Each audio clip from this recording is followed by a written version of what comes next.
അതുകൊണ്ട് ആരോഗ്യത്തിന്റെയും അതിന്റെ കൂടെ വേറെ ഒന്നുണ്ട് സാർ. ഇപ്പൊ ഞാൻ കേട്ടത്, ഡൽഹിയിൽ കേട്ടത്, വി ഡി സതീശൻ എന്ന ഇപ്പൊ നിയുക്ത മുഖ്യമന്ത്രിയെ തിരഞ്ഞെടുക്കാൻ ഒരു കാരണം കോൺഗ്രസിലെ പല സീനിയർ നേതാക്കളും എ.കെ. ആന്റണി ഉൾപ്പെടെ ഉള്ളവർ പറഞ്ഞു, കോൺഗ്രസിന്റെ ഭാവി നീക്കണമെങ്കിൽ അങ്ങനെ യങ്ങായിട്ടുള്ള 61 വയസ്സിലും അദ്ദേഹം യുവാവാണ് എന്ന് നേതാക്കൾ കരുതുന്നു. എങ്ങനെ ഒരാൾ വേണം? കാരണം പുതിയ ജനറേഷനുമായിട്ട് കണക്ട് ചെയ്യാനുള്ള ആൾക്കാരെ വേണം. 81 വയസ്സായ ശ്രീ പിണറായി വിജയന് മുഖ്യമന്ത്രി ആയിരുന്നു. അദ്ദേഹത്തിന്റെ കോൺട്രിബ്യൂഷൻസ് ഒക്കെ വെച്ചുകൊണ്ട് പറയട്ടെ, അദ്ദേഹത്തിന് അതിന് ആ ജെൻസിയുമായിട്ട് അദ്ദേഹത്തിന്റെ കൊച്ചുമക്കളുമായിട്ട് വീട്ടിൽ കളിപ്പിക്കാന്നല്ലാതെ അത് അവരുടെ മാനസിക വ്യാപാരത്തിലേക്ക്, ടെക്നോളജിയുടെ യുഗത്തെ ഒരു വേൾഡിലേക്ക്, ടെക്നോളജി നയിക്കുന്ന ഒരു വേൾഡിലേക്ക് കടക്കാൻ പറ്റുമോ സർ? അത് വളരെ ഇമ്പോർട്ടൻ്റ് അല്ലേ ഒരു രാഷ്ട്രീയ പാർട്ടിയെ നയിക്കാൻ ഇന്നത്തെ കാലഘട്ടത്തിൽ? തീർച്ചയായിട്ടും താങ്കളോട്ട് ഇങ്ങനെ കൂടുതൽ യോജിക്കേണ്ടി വരുന്നതിൽ ഞാൻ ഇച്ചിരി അസ്വസ്ഥനാണ്. നമ്മൾ രണ്ടുപേരും ഒരേ അഭിപ്രായത്തിലേക്ക് വരുന്നതിൽ ഞാൻ അത്ര എനിക്ക് അത്ര സംതൃപ്തനല്ല. കാരണം രണ്ട് കാഴ്ചപ്പാടുകളിൽ നിന്ന് നോക്കുമ്പോൾ നമ്മൾ തമ്മിലുള്ള വ്യത്യാസങ്ങളാണ് വാസ്തവത്തിൽ നമ്മുടെ പ്രേക്ഷകർക്ക് കൂടുതൽ സുഖകരമാവും. പക്ഷെ ഇത് താങ്കൾ പറഞ്ഞത് 100% ശരിയാണ്. കോൺഗ്രസിനെ പോലെയുള്ള ഒരു പാർട്ടി, ഒരു ലിബറൽ സെൻട്രിസ്റ്റ് പാർട്ടി ആ കാലത്തിനനുസരിച്ചുള്ള ഒരു പ്രതിച്ഛായ അതിന്റെ നേതൃത്വത്തിന് വേണമെന്ന് കൂടി കണക്കാക്കുന്ന ഒരു സന്ദർഭം. അതാണ് ഒരു സ്പെസിഫിക് ഇതില്. മുഖ്യമന്ത്രി 61 വയസ്സുകാരനായ ചുറുചുറുക്കുള്ള ഒരു നേതാവായി, അതും പരമ്പരാഗത സംഘടനാ രീതിയിൽ നിന്ന് ആ ധാരയിൽ നിന്ന് വരാത്ത സതീശനാകുമ്പോൾ, വി ഡി സതീശനാകുമ്പോൾ, CPM-ന്റെ പഴയ പടക്കുതിര എന്ന ആ വാക്കിന്റെ അർത്ഥം നഷ്ടപ്പെടുന്നു.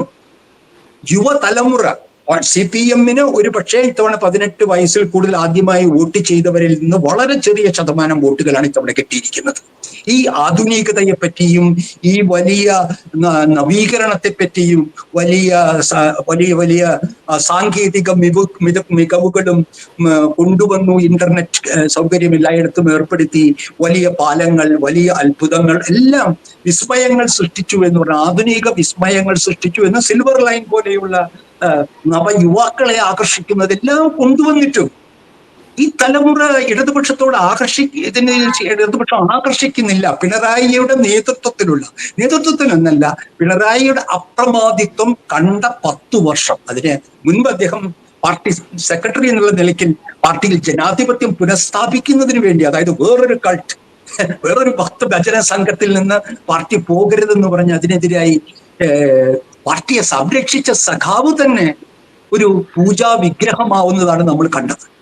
അത് വീണ്ടും തുടരാനാണെങ്കിൽ എനിക്കറിഞ്ഞുകൂടാ. അതില് നമുക്ക് നമ്മുടെ ഒരു സംശയം വേണമെങ്കിൽ ആളുകൾക്ക് തോന്നാം, വേറെ ആരാണ് പക്വതയും പരിചയവും എന്താ? യാന്ത്രികമായ പ്രവർത്തനമല്ല പക്വതയും പരിചയത്തിന്റെയും ലക്ഷണം. ചടുലത, ചിന്തിക്കുക, ആ ചിന്തിക്കുന്നത് ഉടനെ പറയാൻ കഴിയുക, അത് വളരെ പ്രധാനം. നിങ്ങൾ ചിന്തിക്കുന്ന നിമിഷം തന്നെ അത് നിങ്ങൾക്ക് കമ്മ്യൂണിക്കേറ്റ് ചെയ്യാൻ കഴിയുക, ആ കമ്മ്യൂണിക്കേറ്റ് ചെയ്ത കാര്യം അതിവേഗം നടപ്പിലാക്കാൻ കഴിയുക. ഇതാണ് ചടുലതയുടെയും സ്പീഡിന്റെയും ഉള്ള ഒരു എല്ലാവർക്കും മനസ്സിലാവുന്ന കാര്യം. അത് സഖാവ് പിണറായി വിജയന് സാധിക്കുമോ? നിങ്ങൾ മുഖ്യമന്ത്രി ആയിരുന്നപ്പോൾ അദ്ദേഹത്തിന്റെ പ്രവർത്തനത്തിൽ ചടുലത കണ്ടിരുന്നു. അദ്ദേഹത്തിന് എഴുതി കൊടുത്തിരുന്ന നീണ്ട പ്രസ്താവനകൾ വായിക്കുമ്പോഴും പ്രസംഗങ്ങൾ വായിക്കുമ്പോഴുമുള്ള ആ കെട്ടുറപ്പ് അദ്ദേഹം സ്വതന്ത്രമായി സംസാരിക്കാൻ തുടങ്ങിയപ്പോൾ ഉണ്ടായിരുന്നു. നമുക്ക് കടക്കുപുറത്ത് അല്ലെങ്കിൽ വീട്ടിൽ ചോദിക്കുക, അതൊക്കെ സ്വതസിദ്ധമായി സഹജമായി നമ്മുടെ ഭാഷ വരുന്ന സമയങ്ങളാണ്. എഴുതി കൊടുത്തതല്ല. പ്രഭാവർമ്മയോ PM മനോജോ മറ്റും എഴുതി കൊടുത്ത പ്രസംഗങ്ങൾ പറയുമ്പോൾ നിങ്ങൾക്ക് അത്തരത്തിലുള്ള തെറ്റുകൾ വരില്ല. നിങ്ങൾ യാന്ത്രികമായി അത് പറയുകയാണ്. അല്ലാത്ത സന്ദർഭങ്ങളിൽ എപ്പോഴും പക്ഷെ പിണറായിക്ക് ആ സന്ദർഭങ്ങളിൽ വലിയ രാഷ്ട്രീയ ബോധം പ്രകടിപ്പിക്കാറുണ്ട്. തങ്ങളെ പാർട്ടി നശിക്കുന്നു എന്ന് കണ്ടാൽ ഓരോ പാർട്ടി അംഗവും തീപ്പന്തമാവും എന്ന് വളരെ അദ്ദേഹത്തിന് ഉജ്ജ്വലമായ ഒരു പ്രസംഗമാണ് അത്. അത്തരത്തിലുള്ള സന്ദർഭങ്ങളിൽ അദ്ദേഹത്തിന്റെ സഹജമായ ആ പോരാളി വീര്യം വരുന്നുണ്ട്. പക്ഷെ ഇന്ന് അദ്ദേഹത്തിന് അതല്ല പ്രതിച്ഛായ. പിണറായിക്ക് ഒരു തിരിച്ചു കൊണ്ടുവരുന്ന പോരാളിയുടെ പ്രതിച്ഛായയല്ല അണികളിലും ജനങ്ങളുടെയും ഇടയ്ക്ക്. ഒരു കാര്യം, ഒരു സംശയത്തിന്റെ ആനുകൂല്യം മാത്രം ഞാൻ പാർട്ടിക്ക് കൊടുക്കും. താങ്കൾ യോജിക്കുമോ എന്ന് എനിക്കറിയില്ല. പാർട്ടിയുടെ നിയമസഭാ കക്ഷിയിൽ നേതൃത്വ ദാരിദ്ര്യമുണ്ട്. കോൺഗ്രസിന് നേതൃത്വ സമ്പന്നതയുള്ളപ്പോൾ ഇവിടെ കോൺഗ്രസ് CPIM-ന് നേതൃത്വ ദാരിദ്ര്യമുണ്ട്. കാരണം എനിക്ക് പെട്ടെന്ന് തോന്നുന്നത്, എൻ്റെ ഒരു മധ്യവർഗ ഇടത് ലിബറൽ ചിന്ത കൊണ്ടായിരിക്കാം തോന്നുന്നത്, ഇപ്പോൾ പൊതുസമൂഹത്തിന് മുൻപിൽ CPM-ന്റെ പ്രതിനിധിയാവാൻ കഴിയുന്നത് ഒന്ന് ഇവിടെ നമ്മൾ പറഞ്ഞു കേട്ട പോലെ ബാലഗോപാൽ, റിയാസ്. റിയാസ് ആവുക എന്ന് പറയുമ്പോൾ അതിന് വീണ്ടും ആരോപണങ്ങളുടെ ഒരു വലിയ ഇതൊക്കെ അത് കേൾക്കേണ്ടി വരും. അത് പിന്നീട് ചരിത്ര പുറകിലേക്ക് പോകും ആളുകൾ അതിനെപ്പറ്റി വലിയ വലിയ ആരോപണങ്ങൾ ഉണ്ടാവും. മരുമകനെ തന്നെ ആക്കി അതിനു വേണ്ടിയാണ് ഇതെല്ലാം ചെയ്തത് എന്ന ആരോപണം നിലനിൽക്കെ അദ്ദേഹത്തെ പ്രതിപക്ഷ കക്ഷി നേതാവാക്കിയാൽ, പക്ഷെ അദ്ദേഹം സമർത്ഥനാണ്, അദ്ദേഹത്തിന് ആ ദൗത്യം ചെയ്യാൻ കഴിയുമെന്ന് വിശ്വസിക്കുന്നയാളാണ് ഞാൻ. പക്ഷെ ഞാനത് നിർദ്ദേശിക്കില്ല. കാരണം നമുക്കറിയാം CPM വിരുദ്ധർ ആളിപ്പടർന്ന് അത് ഒറ്റ കാരണം കൊണ്ട് തന്നെ ഈ പാർട്ടിയിലെ നമ്മൾ ഈ പറയുന്ന തെറ്റായ പ്രവണതകളുടെ ഒരു ഉദാഹരണമായി അത് കാണിക്കും. പിന്നെ ബാലഗോപാൽ ഒരു മാന്യ മുഖമാണ്. അത് എല്ലാ അർത്ഥത്തിലും അദ്ദേഹം കഷ്ടിച്ച് ജയിച്ചു വന്നു എന്നുള്ളത് തന്നെ ഒരു വലിയ ഭാഗ്യമാണ്. അദ്ദേഹത്തിന്റെ ഫിനാൻസ് കൈകാര്യം ചെയ്തതിന് ശേഷം ഫൈനാൻസ് വകുപ്പ് തന്നെ കിഫ്ബിക്ക് കീഴിലായ ഒരു കാലഘട്ടമാണ്. താങ്കൾ ആലോചിച്ച് നോക്കുകയാണെങ്കിൽ ധനവകുപ്പിനെ പോലും അതിന്റെ നിയന്ത്രണം പോലും കിഫ്ബിയുടെ ബഡ്ജറ്റിന് പുറത്തുള്ള ചിലവുകളുടെ ഒരു അതിരേകത്തിലാണ് ഈ സർക്കാർ അതിന്റെ ചിലവുകൾ നിർവഹിച്ചിരുന്നത്, അതിന്റെ വാഗ്ദാനങ്ങൾ നിറവേറ്റിയിരുന്നത്. അത് മറക്കാൻ കഴിയുകയില്ല. അപ്പോൾ ഇത്തരത്തിലുള്ളൊരു പ്രശ്നം ബാലഗോപാൽ, റിയാസ് അല്ലെങ്കിൽ സഖാവ് ജോയി ഉണ്ടെത്തി ജയിച്ചു വന്നവരിൽ അവർ ഉണ്ട്. ആർക്കും ആ സ്ഥാനത്തിരിക്കുമ്പോൾ എങ്ങനെ വളരുമെന്ന് പറഞ്ഞുകൂടാ. അപ്പോൾ മറ്റ് നേതാക്കൾ പ്രാപ്തരായി ഇല്ലാത്തത് കൊണ്ടാണെന്നാണ് പാർട്ടി സഖാവ് പിണറായി വിജയനെ ഈ സ്ഥാനത്തേക്ക് നിയോഗിക്കുന്നതെങ്കിൽ എനിക്കതിന് മറുപടി പറയാനില്ല. എനിക്ക് അറിഞ്ഞുകൂടാ വാസ്തവത്തിൽ എന്താണ് ആ കണക്കുകൂട്ടൽ. സഖാവ് പിണറായി വിജയനുള്ള മികവ് എന്താണ്? എന്തായാലും അദ്ദേഹം ഒരു 10 വർഷം മുഖ്യമന്ത്രിയായിരുന്ന അദ്ദേഹം ശ്രീ പിണറായി വിജയൻ പ്രതിപക്ഷ നേതാവിൻ്റെ റോളിൽ സർക്കാരിനെ എതിർക്കുക എന്നുള്ള എനിക്ക് തോന്നുന്നില്ല ഒരു പ്രൈം മിനിസ്റ്ററും അല്ലെങ്കിൽ ഒരിടത്തും അങ്ങനെ ഒരു 10 വർഷമൊക്കെ മുഖ്യമന്ത്രിയായിരുന്ന ഒരാൾ പിന്നെ പ്രതിപക്ഷ നേതാവായി പുതിയ സർക്കാർ, അതായത് പ്രത്യേകിച്ച് 99 നിന്നും 35 ഇടതുപക്ഷത്തെ കൊണ്ടുവന്ന അല്ലെങ്കിൽ സ്വന്തം മുന്നണിയെ കൊണ്ടുവന്ന ഒരു സർക്കാരിനെതിരെ ആഞ്ഞടിക്കുമ്പോൾ എനിക്ക് ചെറിയാൻ പറയുന്ന ആരോഗ്യപരവും പ്രായത്തിന്റെ കാര്യവും നിൽക്കട്ടെ, ഞാൻ രാഷ്ട്രീയമായിട്ടാണ് ഇതിനെ കാണുന്നത്. ഇവിടെ ഒരു ക്രെഡിബിലിറ്റിയുടെ പ്രശ്നവും കൂടെ ഉണ്ട്. ആവുമ്പോൾ അദ്ദേഹം പറയുന്ന അറ്റാക്ക് അദ്ദേഹം ആക്രമിക്കുമ്പോൾ എത്ര പോയിന്റ് ഉണ്ടെങ്കിലും ആൾക്കാർ എനിക്ക് തോന്നുന്നു ചിരിച്ചു തള്ളേണ്ട ഒരു അവസ്ഥയിലേക്ക് പോകും. ഇപ്പൊ ഞാൻ പറയാം, ഇപ്പൊ താങ്കൾക്കറിയാം സോണിയാഗാന്ധി രോഗാതുരയാണ്. എങ്കിലും അവർ പാർട്ടിയുടെ ഒരു എന്താ പറയണ്ടേ ഒരു ഒരു ഒരു ഒരു ഉയർന്ന സ്ഥാനത്ത് കോൺഗ്രസിന്റെ അണികളും നാട്ടുകാരും കാണുന്നു ഇല്ലേ? സഖാവ് പിണറായി വിജയനും അത്തരത്തിലുള്ളൊരു സ്ഥാനം പാർട്ടിയിൽ ഉണ്ടായാൽ പോരെ? അദ്ദേഹത്തിന്റെ പോളിറ്റ് ബ്യൂറോ നേതൃത്വം, അദ്ദേഹത്തിന് അങ്ങനെ ഒരു മുതിർന്ന നേതാവ്, നമ്മളൊക്കെ പറയില്ല മുതിർന്ന പത്രപ്രവർത്തകൻ എന്നൊക്കെ പറയുന്ന പോലെ നമ്മുടെ മുതിർന്ന ഇന്ന് ജീവിച്ചിരിക്കുന്ന പാലോളി കണ്ടില്ലേ? പാലോളിയെ നിങ്ങൾക്ക് മനസ്സിലായില്ലേ? പാലോളി ഒരു സ്ഥാനത്തിനും പോകുന്നില്ല. പാലോളിയിൽ അണികൾക്കും അനുഭാവികൾക്കും വിശ്വാസമാണ്. അത് മതനിരപേക്ഷതയുടെ ഒരു അടയാളമാണ് അദ്ദേഹം.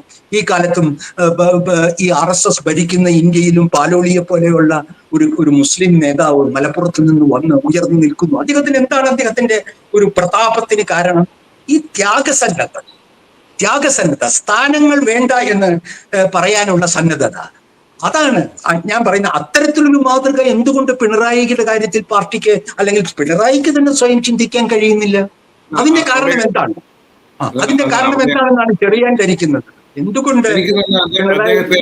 അദ്ദേഹത്തിന്റെ തന്നെ പേഴ്സണാലിറ്റി ലിമിറ്റേഷൻസ് ആണ്. അദ്ദേഹം തന്നെ ചിന്തിക്കേണ്ടതാണ്. അതായത് ഞാൻ ഇരുന്ന സീറ്റിന്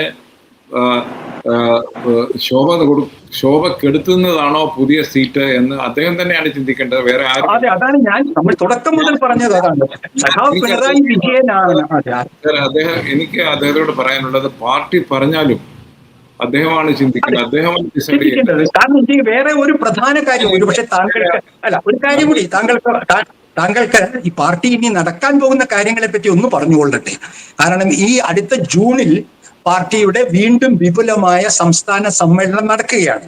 അതിലാണ് ഈ പരാജയത്തിന്റെ ഉത്തരവാദിത്വം ആർക്കെന്നൊക്കെ കൃത്യമായ വിവരത്തിലൂടെ ഒരു സ്വയം വിമർശന ഒരു പൂർണ്ണമായി വരികയുള്ളൂ. എന്റെ ഒരു ഭയം, ഇപ്പോൾ ഈ വീണ്ടും പിണറായിയുടെ അപ്രമാദിത്വം എന്ന ഒരു ചിന്ത എന്ന ഒരു ധാരണ പാർട്ടിയിൽ ഇപ്പോൾ വരികയാണെങ്കിൽ ആ അന്വേഷണത്തിന്റെ സത്യസന്ധതയും അതിന്റെ ഇന്റഗ്രിറ്റി, അതിന്റെ വിശ്വാസ്യതയും നഷ്ടപ്പെടും. അതാണ് സർ, അതാണ് ആ പാർട്ടിയാണ് തീരുമാനിക്കേണ്ടത്. ശ്രീ പിണറായി വിജയനാണ് തീരുമാനിക്കേണ്ടത്. ഇല്ലെങ്കിൽ നിങ്ങൾ ബംഗാൾ കണ്ടുകൊണ്ടിരിക്കുകയാണ്, ത്രിപുര കണ്ടുകൊണ്ടിരിക്കുകയാണ്, അവിടെ എന്താ നടക്കുന്നത്. അവിടേക്ക് ആ ഒരു അവസ്ഥയിലേക്ക് കേരള പാർട്ടി പോയി കഴിഞ്ഞു. ചെറിയ വേറൊരു കാര്യം കൂടി ഈ കോണ്ടെക്സ്റ്റിൽ നമ്മൾ പ്രേക്ഷകരോട് പറയണം. കാരണം ഒരു കാര്യം കേൾക്കൂ പ്ലീസ് ദയവായി.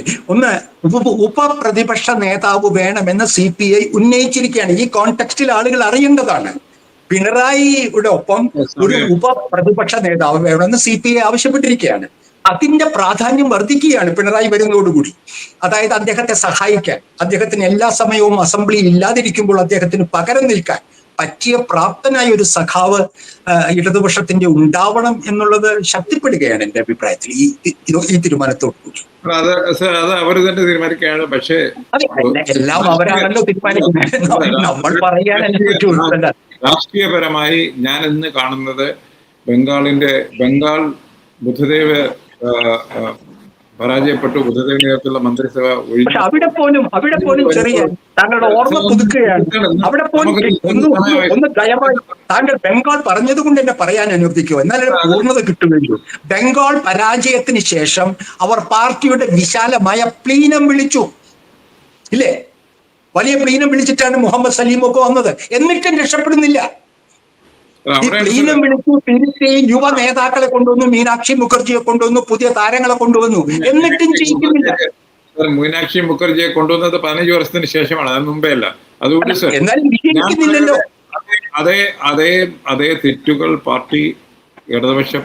ഇടതുപക്ഷ മുന്നണി ആവർത്തിക്കുകയാണെങ്കിൽ കേരളത്തിന് നഷ്ടം. അതായത് BJP ബംഗാളിലെ പോലെ BJP ആണ് ശക്തിപ്പെടാൻ പോകുന്നത് എന്നുള്ള വാസ്തവം തിരിച്ചറിയുന്നതാണ്. മുഖ്യ പ്രതിപക്ഷത്തിന്റെ സ്ഥാനം CPM നഷ്ടപ്പെട്ട് BJP കരസ്ഥമാക്കുന്ന ഭീകരമായ രാഷ്ട്രീയത്തിലേക്ക് പോകാൻ അനുവദിക്കരുത് പാർട്ടിയെ സ്നേഹിക്കുന്നവർ. അതാണ് ഇതിലൊക്കെ ചൂണ്ടിക്കാണിക്കാനുള്ളത്. നന്ദി, നമസ്കാരം. വേറെ വിഷയമായി ഞങ്ങൾ വീണ്ടും